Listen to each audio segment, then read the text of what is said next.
دعوت دیتا ہوں محترم ڈاکٹر ظاہر بخاری صاحب سابق صدر اکنا کو تشریف لائیں اور اپنے خوبصورت خیالات کا اظہار فرمائیں. حضرات، ڈاکٹر صاحب کا خطاب بہت ہی اہم ہے. میں گزارش کروں گا کہ جو لوگ منتشر ہیں وہ آگے سامنے آ جائیں اگلی کرسیوں پہ. کوئی بھی کرسی اگلی خالی نہ جو آپ سے آگے آتی ہے تو سب لوگ آگے آ جائیں. جو پڑھے لکھے زیادہ میچور ہیں وہ سب سے آگے بیٹھیں، بچے پچھلی سب سے چلے جائیں. اور یہ نہایت اہم پروگرام ہے ہمارا.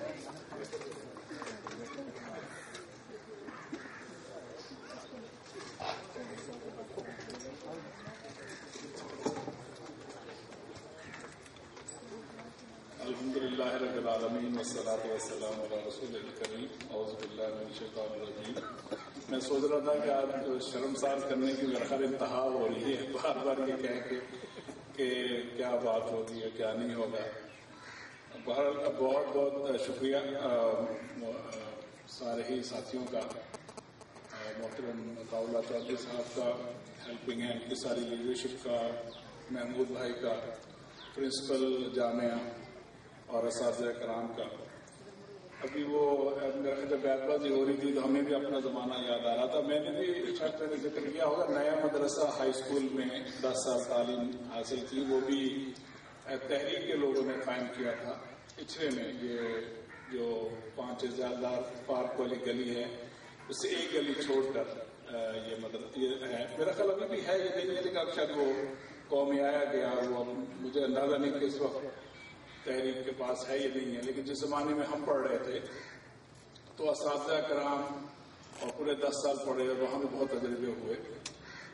تو اس میں ایسا زبردست تو نظام نہیں تھا ماشاءاللہ، لیکن بیت بازی کا ضرور ہم کرتے تھے. اگر جس میں شرط اقبال کے شعروں کی نہیں ہوتی تھی، جو بھی شعر پڑھ لیں، احادیث یاد کرنے کا ہوتا تھا.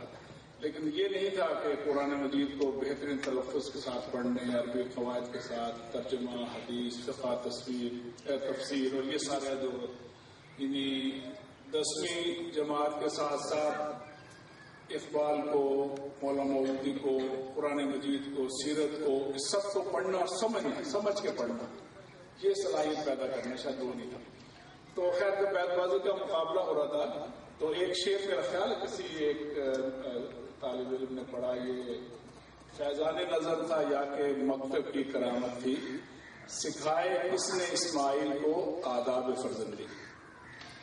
تو اقبال نے انہیں 2 متضاد صورتوں کا حوالہ دیا ہے کہ حضرت اسماعیل علیہ السلام کو جو آداب فرزندی سکھائے، یہ کسی مکتب، مدرسے یا اسکول یا اس طرح کے کسی آرگنائز اسٹرکچر کی کرامت نہیں تھی، بلکہ فیضان نظر تھا کہ اس سے آگے بہت سیکھتا ہے. اساتذہ سے یا کسی ایک استاد سے یا والد سے یا کسی ایک رول ماڈل سے آدمی بہت کچھ سیکھتا ہے. تو ایک لحاظ سے 2 متضاد یا 2 اپوزٹ صورتیں اقبال نے بتائی. لیکن مجھے یہ بیان کرتے بہت ہی خوشی بھی ہوتی ہے، فخر بھی ہوتا ہے، اور حالانکہ سامنے بہت زیادہ تعریف بھی نہیں کرنی چاہیے، لیکن میرا خیال ہے اس میں جو حق ہے وہ بھی بیان کرنا چاہیے. بلکہ ایک دفعہ جب رسول اکرم صلی اللہ علیہ وسلم کے سامنے ایک صحابی نے ایک اور صحابی کے بارے میں کہا کہ میں ان سے اللہ کے لیے محبت کرتا ہوں، تو انہوں نے کہا اس کا اظہار بھی کر دیا جائے. تو عطاء اللہ چودھری صاحب کا ان کا اپنا فیضان نظر بھی تھا، جو میں کم از کم اس سے شاد کام ہوا ہوں ان کے فیضان نظر سے، کہ جب ہم میرے خیال میں میٹرک پاس ہی کر رہا تھا تو اس کے زمانے میں ہمارا ان سے رابطہ ہوا، یہ مربی بنے، ان کے فیضان نظر کے نتیجے میں پھر ہم جمعیت میں اور اس کے کارکن بنے، پھر رکن بنے، اور پھر اللہ تعالیٰ نے جو توفیق دی کیا. لیکن جو میں بات عرض کرنا چاہتا ہوں کہ اقبال نے تو کہا تھا کہ 2 مختلف صورتیں ہیں، اور یہاں یہ ہے کہ ایک انفرادی فیضان نظر بھی ہے اور پھر ایسا مکتب بھی قائم کرنے کی کوشش کر رہے ہیں جو فیضان نظر کے لیے یہ سارا کا سارا مکتب ہو. تو یہ اللہ تعالیٰ کا بہت بڑا فضل ہے، بہت بڑا کمال ہے. اللہ تعالیٰ اس کو قبول کرے کہ اس طرح کی شخصیت کی پوری ڈیڈیکیشن اور کمٹمنٹ کے ساتھ آپ لوگ کام کر رہے ہیں. ہم لوگ بھی جو وہاں جیسے ابھی فاروق بھائی نے کہا، پچھلی دفعہ آئے تو ہمیں یہ جو ٹک ٹاک کاٹنے والی کی، تو وہ بڑی وہ بعد میں ہم نے بات کی، یہ تو بہت ہی عجیب اور سی چیز ہے، یہ نہیں ہونا چاہیے. تو فرق بھائی نے ماشاءاللہ ہمت کر کے کہا کہ یہ بالکل نہیں ہم کریں گے. لیکن جو ہم باہر لوگ ہیں، تحریک کے پاکستان کے جو لوگ ہیں، ہم نے بھی یہ سوچا کہ بھائی ہم جو ایک تو وہاں کام کر ہی رہے ہیں، اس پہ بڑی تفصیل سے بات ہو سکتی ہے، کسی اور وقت کریں گے. اسلامک سرکل آف نارتھ امریکہ کے تحت، اس کے تحت دعویٰ کا کام بھی ہے، یوتھ کا کام بھی ہے، اکنا ریلیف کا سوشل سروس کا کام بھی ہے، اسلامک لرننگ فاؤنڈیشن بھی ہے، میگزین ہے، ویب سائٹ ہے، کنونشن ہے، لاتعداد چیزیں ہیں. لیکن انٹرنیشنل ریلیف کے کام کریں. لیکن بنیادی جو فلسفہ رہا، جو میں ایک اور جگہ پہ عرض کیا، وہ یہ کہ ایک تو ہم قطرہ قطرہ مل کر دریا بنانے کی کوشش کریں. تو چنانچہ جیسے فاروق بھائی نے کہا 45,000 کے قریب ڈونر ہے. یہ نہیں کہ یہ شروع سے ایسا ہی تھا، یہ تھوڑے جو ڈونر ان پہ کام کر کے مسلسل وہاں تبدو کر کے آہستہ آہستہ ہر سال ان پاکستانیوں کی، مسلمانوں کی، دنیا جہان سے آئے ہوئے ہیں، امریکہ میں اور کینیڈا میں اور کچھ اور، ان کی ایک تعداد کو جمع کر رہے ہیں، ان کو پروگراموں کا بتا رہے ہیں. تو یہ قطرہ قطرہ دریا کرنے کی ایک مشق وہاں پہ کر رہے ہیں. تو دوسرا یہ ہمارا یہاں پر یہ خیال تھا کہ جہاں خاص طور پر پاکستان میں اور دوسرے ممالک میں بھی جہاں ہیلپنگ ہینڈ کے ساتھ ہی کام کر رہے ہیں، وہاں پر جو کام کیا جائے وہ دور رس ہو، دیر پا نتائج والا ہو، ایک نظام کے تحت ہے. تو چنانچہ اس لیے اگر ہیلتھ میں کام کر رہے ہیں، ایجوکیشن میں کام کر رہے ہیں، اور اگر جس فیلڈ میں بھی کام کر رہے ہیں، ہم چاہتے ہیں یا یہ کہ مثلا مائکرو فائنینسنگ میں کام کر رہے ہیں. سار مائکرو فائنینسنگ کا پروگرام ہے، جو یتیم بچے ہیں ان کو اسپانسر کرنے کا کام کر رہے ہیں، ان کی ایجوکیشن کا کام کر رہے ہیں، صحت کا کام کر رہے ہیں، اسکل ڈیولپمنٹ کا کام کر رہے ہیں. تو ہماری پوری خواہش ہے کہ ہر شعبے میں پورا نظام بنے تاکہ یہ چیز چلتی رہے. افراد تو آتے جاتے رہیں گے، سب افراد نے چلے جانا ہے، لیکن اگر ہم کوئی ایسی بنیاد رکھیں، ایسی انٹروینشن کریں وہاں قطرہ قطرہ دریا کو یہ عمل وہاں پہ جاری رہے، اور یہاں ایک نظام کے تحت تعلیم کے میدان میں، صحت کے میدان میں، اور جو بھی افراد کو اسپانسر کرنے کے لحاظ سے یہ بھی ایک پورا کا پورا سسٹم اور نظام بنے کہ جس کے نتیجے میں اللہ تعالیٰ ہمیں توفیق دے، اللہ تعالیٰ اس کو برکت دے، اس کو قبول کرے. تو واقعی ایک سماجی تبدیلی کا، ذہنوں کی تبدیلی کا اور افراد سازی کا، اس طرح کا کام، کردار سازی کا کام ہو سکے. تو یہ خواب ہے، یہ خواہش ہے، اور ساتھ ساتھ یقیناً یہ دعا ہے کہ اللہ تعالیٰ نہ صرف اس کو قبولیت دے آپ اپنے بھائیوں اور بہنوں کے نگاہ میں، بلکہ سب سے اہم بات یہ ہے کہ اللہ تعالیٰ اس کو قبول کرے آخرت کے روز ہم سب کے لیے، کہ اللہ تعالیٰ جس کا جتنا حصہ ہے اس سے زیادہ اللہ تعالیٰ اس کو انعام سے نوازے.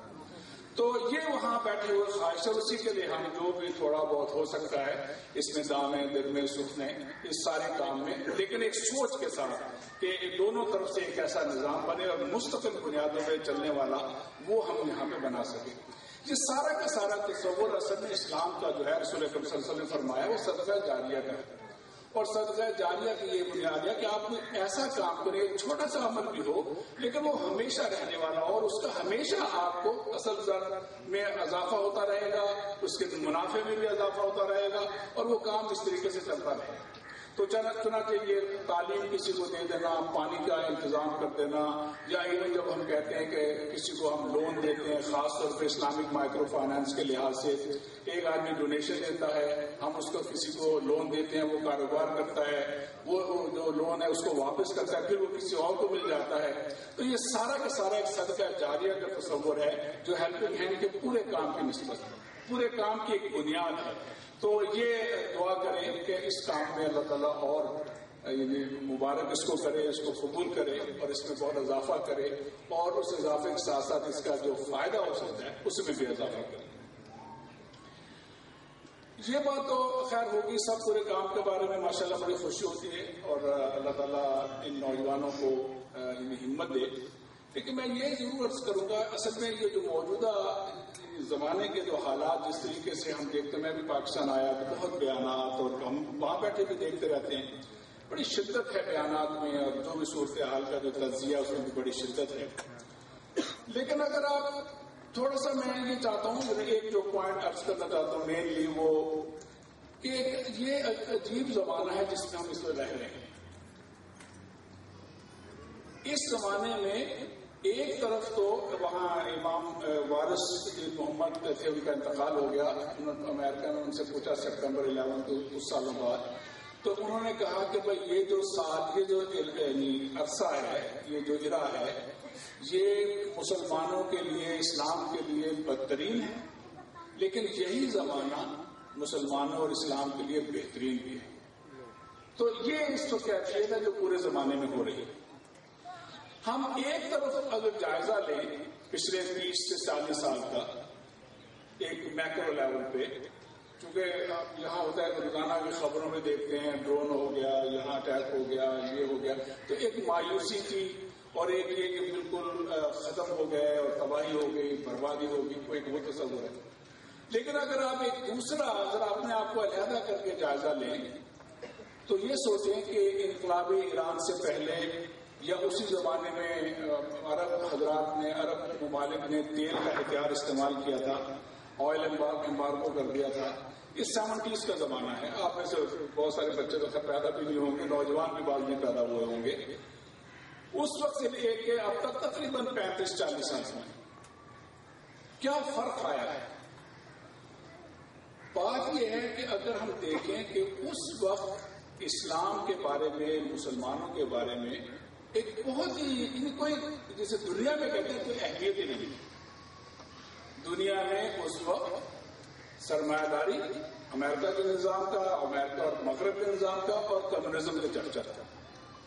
جو دوسری جنگ عظیم میں فاشزم تھا، یعنی ہٹلر کا، مسولینی کا، اٹلی اور جرمنی کا، اس کو شکست ہو گئی، وہ ایک تیسرا نظام ہو سکتا تھا، لیکن سرمایہ داری اور اشتراکیت کا ڈنکا بجتا تھا دنیا میں۔ اور اسلام کے بارے میں، مذہب کے بارے میں، الہامی کتابوں کے بارے میں، اللہ تعالیٰ کے بارے میں عموماً مغرب میں خاص طور پر یہ تھا کہ ان کی تو کوئی ضرورت ہی نہیں ہے، ان کو دفن کر دینا چاہیے، اور خدائی ہدایت کا کوئی کام ہی نہیں ہے انسانی ترقی ہے، انسانی معاشروں کی ترقی، یہ ان کا ایمان اور ایمان بن چکا تھا۔ اور اسلام کا اور مسلمانوں کا دور دور تک کہیں ذکر نہیں ہوتا ہے۔ بلکہ اگر کچھ لوگوں کو یاد ہو تو 74 میں یہاں OIC کی جو سمٹ ہوئی تھی، آرگنائزیشن آف اسلامک کانفرنس اس کو کہتے تھے، تو اس کا مغربی میڈیا میں کوئی تذکرہ ہی نہیں تھا، بڑا ضمناً اس کا تذکرہ ہوا تھا، اور وہ بھی ایک مذاق اڑانے کے انداز میں۔ مجھے یاد ہے ٹائم میگزین میں اس طرح کی اسٹوری چلی۔ لیکن آپ یہ دیکھیں کہ 35-40 سالوں میں اللہ تعالیٰ نے بالکل صورتحال کو ایک عجیب طریقے سے اپنی مشیت سے تبدیل کیا ہے کہ اسلام بالکل اس کا ذکر نہیں ہے، تذکرہ نہیں ہے عالمی مسائل میں۔ اور اب اس وقت 70s میں آئل امبارگو ہوا، OIC کی سمٹ ہوئی، ایران کا انقلاب آیا، اور ایک دم صورتحال بدلنا شروع ہوئی۔ پھر سوویت یونین نے افغانستان پہ حملہ کیا 8-9-10 سال، اور اس کے نتیجے میں جو ریزسٹنس ہوئی، جو جہاد ہوا، سوویت یونین کے ٹکڑے ٹکڑے ہو گئے، اور جو ایک کمیونزم کے خاتمے کے نتیجے میں بہت بڑا خلا پیدا ہو گیا۔ پھر یہ جتنے واقعات ہوئے، بوسنیا کا ہو، چچنیا کا ہو، کوسوو کا ہو، مختلف واقعات ہوتے ہوئے سپٹمبر 11، عراق وار، افغانستان پہ اٹیک، عرب اسپرنگ، یہ سارے کے سارے جو مختلف حالات ہوتے رہے جن میں کبھی پلس اتار چڑھاؤ آتا رہا ہے، لیکن خاص طور پہ سپٹمبر 11 کے بعد جو اسلام کے بارے میں ایکسپوجر ہونا شروع ہوا ہے مغرب میں، اسلام کے بارے میں پڑھنے کا، پڑھانے کا، شائع کرنے کا، کتابیں اور یونیورسٹیوں میں جس طرح وہاں پہ ریسرچ ہو رہی ہے، ہر طرف جو غلغلہ مچا ہے اسلام اور مسلمانوں کے بارے میں، تو اب آپ دیکھیں کم و بیش صورتحال یہ ہو گئی ہے کہ مغرب میں اب اسلام جو ہے اس کو ایک عالمی نظریے کے طور پہ تسلیم کیا جاتا ہے۔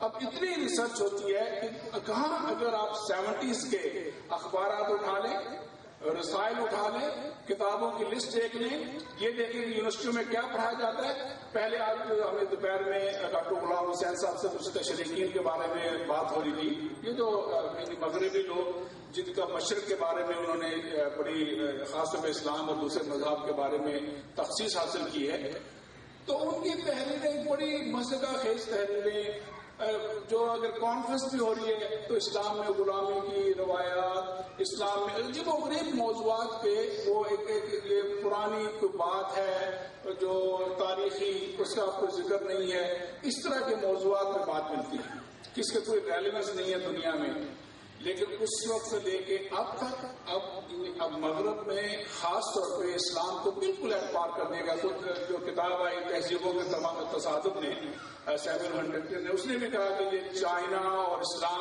یہ دونوں سویلائزیشن مل کے بہت بڑا ہمارا خطرہ ثابت ہو سکتی ہے. بے شمار اور مغربی مفکرین ہیں، مصنفین ہیں، انہوں نے اسلام کے خلاف کتابیں لکھی یا موجودہ صورتحال کے بارے میں، اور خود ان کو اپنا جو مسئلہ پیش آیا اس کے نتیجے میں ہوا کہ ہم تو سولو پاور نہیں رہے بلکہ ہمارا ان کا بھی ڈکلائن ہو رہا ہے. تو پوائنٹ یہ ہے کہ اللہ تعالیٰ اپنی مشیت سے ان 35-40 سالوں کا ہی اگر آپ صرف تجزیہ کریں، اگر ہم 20ویں صدی کے آغاز سے لے کے اب تک نہ کریں، بہت ہی لمبا عرصہ ہو جاتا ہے، تو محسوس یہ ہوتا ہے بلکہ واضح طور پہ کہ جس طرح اللہ سبحانہ تعالیٰ نے اسلام کو بالکل غربت سے نکال کے اس کی جیسے بظاہر کوئی اہمیت نہیں دی جاتی، اب بالکل لا کھڑا کیا ہے کہ اب اس کو ایک عالمی نظریہ ہے، سارے انہیں خطرات کا باعث بھی ہے، پوٹینشیل بھی نظر آتا ہے، اور وہ اسلام کے بارے میں جو کچھ پڑھا جا رہا ہے اس کی میں مثال کل رات بھی ایک جگہ پیش کر رہا تھا. میں نے ایک چھوٹا سا تجربہ کیا کہ ریسرچ کا، ویسٹ یہ جو انٹرنیٹ کی ایجاد ہوئی ہے نا، اس کے فائدے انہیں بھی ہیں، اپنے ہوں گے اور باقی لوگوں کو بھی فائدے ہو رہے ہیں. اب ہوا یہ ہے کہ تمام نیوز پیپر، میگزین، بلکہ کتابیں، رسالے، لائبریریز اب آپ کو انٹرنیٹ پہ مل جاتی ہیں، ویب سائٹ پہ ملتی ہیں. تو نیو یارک ٹائم جو ہے اس کے تمام پرانے شمارے اب ویب سائٹ پہ اویلیبل ہیں. نیو یارک ٹائم کا آغاز ہوا ہے سپٹمبر 1851 میں، یہاں سے تقریباً 160 سال سے بھی زیادہ. تو میں نے چھوٹا سا تجربہ کیا یہ دیکھتے ہوئے کہ بھائی اس میں چونکہ وہ اب انٹرنیٹ پہ ہے تو آپ کوئی بھی لفظ ڈال کے آپ ریسرچ کر سکتے ہیں. اس میں یہ ہے کہ آپ اسلام کے بارے میں پورے نیو یارک ٹائم میں کریں یا صرف آرٹیکلس میں کریں. میں نے سوچا کہ صرف لفظ اسلام اور کوئی نہیں، مطلب کئی چیزیں ہو سکتی تھی. لفظ اسلام نیو یارک ٹائمز کے آرٹیکلس میں 18 ستمبر 1851 سے لے کے اب تک کتنی دفعہ ہے. ایک کمپیرزن کیا کہ 18 ستمبر 1851 سے لے کے سپٹمبر 11 2001 تک کتنی دفعہ آیا اور اس کے بعد کیا ہے. تو دیکھنے میں اندازہ ہوا کہ پہلے جو 150 سال ہیں، جو 1800 مہینے بنتے ہیں، ہر مہینے اوسطاً 4 دفعہ نیو یارک ٹائم میں لفظ اسلام آیا اس کے آرٹیکلس میں. لیکن سپٹمبر 11 کے بعد، یہ میں جولائی میں کر رہا تھا اس سال، یہ کوئی بنتے ہیں 12 سال کچھ مہینے، اس میں ہر مہینے 120 دفعہ لفظ اسلام آیا ہے نیو یارک ٹائم کے آرٹیکلس میں. تو ایک دم ان صورتحال میں تبدیلی ہوئی. یہ صرف نیو یارک ٹائمز کا ذکر ہے. آپ اگر ان کے شکاگو ٹریبیون لے لیں، ایل اے ٹائم لے لیں، واشنگٹن پوسٹ لے لیں، برطانیہ کے اخبار، ویکلی میگزین، کتابوں کی تعداد، یونیورسٹی میں کتنی پڑھا. ہم نے ایک وہاں پہ پروجیکٹ کیا تھا state of Islamic studies in American universities, کہ بھائی وہاں اسلام 101 کے کورسز کون پڑھا رہا ہے، کیا پڑھا رہا ہے، کس طرح کی کلاسیں ہیں، کون اٹینڈ کر رہا ہے، سارا اس میں ایک پورا کتاب بھی ہم نے والیوم بھی شائع کیا.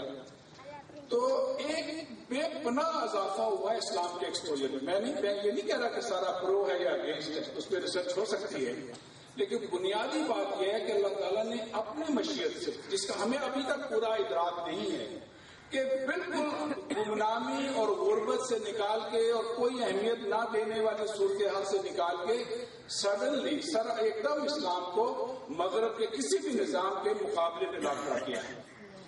لیکن جو گیپ ہے، جو چیلنج ہے، وہ یہ ہے کہ کیا مسلمان بھی اس مقام پہ آئے ہیں یا نہیں آئے. اس میں ایک بہت بڑا گیپ نظر آتا ہے. اللہ سبحانہ تعالیٰ اسلام کو تو لے آیا ہے، نظریے کو تو لے آیا ہے، اس جو ڈبیٹ ہو سکتی ہے قرآن مجید پہ، رسول اکرم صلی اللہ علیہ وسلم پہ اور دین پہ، اس میں تو اللہ تعالیٰ نے بہت ہی بڑی اپ گریڈنگ کی ہے. لیکن کیا مسلمان اور مسلمان طلبا، مسلمان عالم، اسکالرس وہ اس مقام پہ پہنچے نہیں پہنچے، اس میں دیکھیں ہمیں ایک بہت بڑا گیپ نظر آتا ہے. تو اس گیپ کو فل کرنے کے لیے یہ ہے ایک بہت بڑا چیلنج کہ کس طریقے سے فل کیا جائے. اس میں ایک انٹلیکچوئل چیلنج بھی ہے اور ایک پریکٹیکل چیلنج بھی ہے. انٹلیکچوئل چیلنج یہ ہے، آپ دیکھیں دونوں چیزیں ہو رہی ہیں. ویسٹ کا ڈکلائن بھی ہو رہا ہے نظریے کے طور پہ، لیکن اس ڈبیٹ میں ہم شامل نہیں ہیں. اور دوسرا اسلام پہ بہت ہی زیادہ اعتراضات ہوئے اس زمانے میں. ان اعتراضات کا ایک تو روایتی جواب ہو سکتا ہے اور ایک یہ ہے کہ 21 سینچری میں 21 سینچری کی زبان میں ووکیبلری میں ان اعتراضات کا جواب کیسے دیا جائے. تو اس کے لیے ریسرچ کی بھی ضرورت ہے, نئی ڈسکشن کی بھی ضرورت ہے, جوابات کی بھی ضرورت ہے. پہلے جب پوچھا جاتا تھا سپٹمبر 11 سے پہلے اسلام کیا ہے, تو ایک معصوم سا جواب کہ اسلام کے معنی امن ہے اور اسلام کے یہ 5 پلر ہیں, 5 ستون ہیں, وہ کافی ہوتا تھا. اب نہیں ہے. اب لوگ بڑا سیریس سوال پوچھیں گے اسلامی ریاست کے بارے میں, خواتین کے حقوق کے بارے میں, جہاد کے بارے میں, وائلنس کے بارے میں, غیر مسلموں کے حقوق کے بارے میں بے شمار سوال پوچھیں گے. سیریس سوال ہیں, وہ سیریس جواب چاہتے ہیں اور اس پہ خود ہمارے یہاں پہ ڈسکشن کی ضرورت ہے. تو نہ صرف یہ کہ جو ویسٹ کا جو ڈکلائن ہو رہا ہے لبرل اس کا کیپٹلزم کا, اس کے بارے میں بھی ہم ڈبیٹ میں شامل ہوں, کیونکہ ویسٹ کے اسکالرس تو کر رہے ہیں لیکن ہم لوگ نہیں ہیں شامل. میرا خیال ہے ہمارے کم لوگ شامل ہیں, اور زیادہ ہونا چاہیے. اور دوسرا خود اسلام کے بارے میں جو ڈبیٹ ہے وہ اس ڈبیٹ میں شامل ہونے کی بات ہے. اور پریکٹیکل اس کا چیلنج یہ ہے کہ آپ اس نظریے کو اس کی بنیاد پہ تحریک بھی اٹھے اور اس کی بنیاد پہ نظام یہاں نظر بھی آئے کسی ایک جگہ پہ, کسی ایک خطے میں. اس کے کچھ نہ کچھ اس کے جو ہیں خوبیاں وہ سامنے بھی آئیں, ماڈل کے طور پہ بھی سامنے آئیں. تو اس سب کے لیے میرا خیال ہے ہمیں ہر طرف سے کوشش کرنی ہے. میں سمجھتا ہوں یہ جو یہاں جو ہو رہا ہے جامعہ دارالاسلام میں, یہ بھی ایک زبردست تجربہ ہے. بظاہر بڑا چھوٹا سا لگتا ہے لیکن میں سوچتا اس پورے بیک گراؤنڈ میں, ایک میکرو لیول کے بیک گراؤنڈ میں, جس میں کہ دنیا میں ایک جو ڈبیٹ ہو رہی ہے ویسٹ پہ, اس میں بھی فاروق بھائی نے بھی اشارہ کیا. آپ دیکھیں کہ یہ جو موضوع ہے آبادی کا مسئلہ, ایک زمانے بڑا شور اٹھا مالتھس نے جب یہ نظریہ آبادی پیش کیا کہ بھئی آبادی تو بڑھے گی 1, 2, 4, 8, 16, 32, 64 اس طرح بڑھے گی, اور وسائل جو ہیں غلہ اور اناج جو ہے وہ 1, 2, 3, 4, 5, 6 اس طرح بڑھیں گے. تو اس نے کہا کہ ایسا لگ رہا ہے کہ ہمیں دنیا میں غلہ اور اناج اتنا نہیں پیدا ہو سکے گا جتنی تیز رفتاری سے آبادی بڑھ رہی ہے, اس لیے آبادی کو کنٹرول کرنا چاہیے.